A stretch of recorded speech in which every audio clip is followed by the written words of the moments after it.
In today's 5-Minute Gardener, you've ever tasted a homegrown tomato? You know how delicious they are. Imagine going out to your garden to pick fresh tomatoes every day for your salad or your sauces. You can do it. Our 5-Minute Gardener, Debbie Mounts from Harlow Gardens, shows us what to do. Good afternoon. It is the beginning of March, and it is again time of year to start thinking about tomatoes, growing tomatoes. In Tucson, Arizona, yes, we can do that. Okay, so what I'm going to do is I'm going to talk to you, I'm going to demonstrate today planting a tomato in a pot. You can certainly plant them in the ground. If you do want to plant them in the ground, be sure and add mulch or compost or something that's going to enrich our native soil, which does not have a lot of nutrients in it. You also want to put a little soil sulfur down into your soil and some dolomite lime. And I'm going to show you those things in just a minute because I'm going to do the same thing for this pot. Anyway, the first thing you want to do if you do them in a pot is you want to get a good sized pot, because tomatoes, most of your tomatoes get much bigger than they look like they're ever going to get. So you want to give that guy some room to grow. Now this pot I think is an 18-inch pot. It might be a 16-inch, but it should accommodate only one tomato. Okay, the first thing you want to do is I have my little baby tomato here. Now the first thing I'm going to do is do something that looks kind of cruel.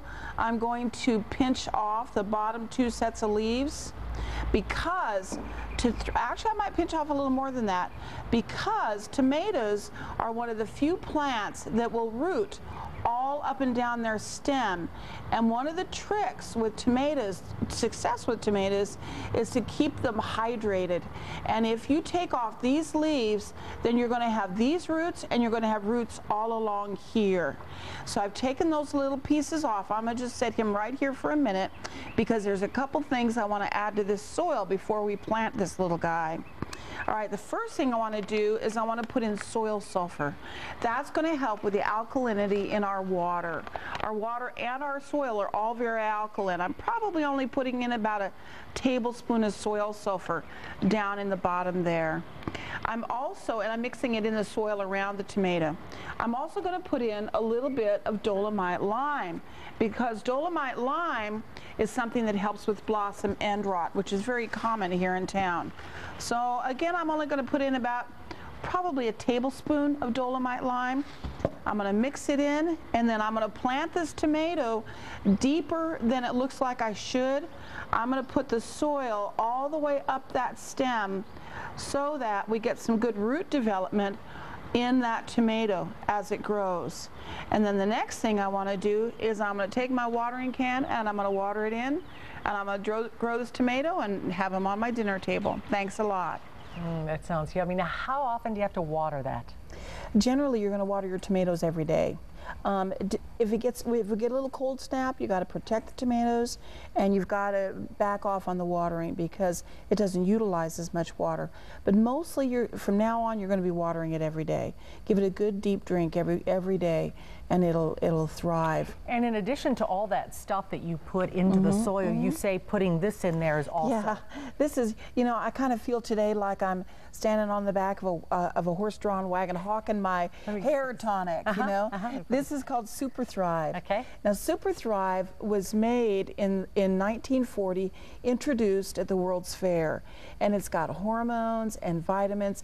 It's kind of one of those things that, you don't really know exactly what's in it, but we've actually used it at the nursery and done comparison growing with and without, and we've seen a difference. I mean, that has been our experience, especially with tomatoes and vegetables and things. Those are the kind of things that people invest a lot of passion in for getting a bigger, bushier, more productive plant. So you'll get more tomatoes and you'll get a bigger, healthier plant if you use this. Okay, is there one particular kind of tomatoes that does better in Tucson than others? Excellent question. Generally, you want to get the smaller tomatoes. The one that comes to my mind immediately is a tomato called Super Sweet 100.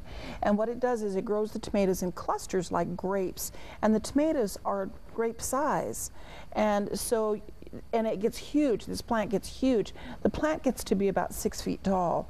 It's just amazing and prolific producer.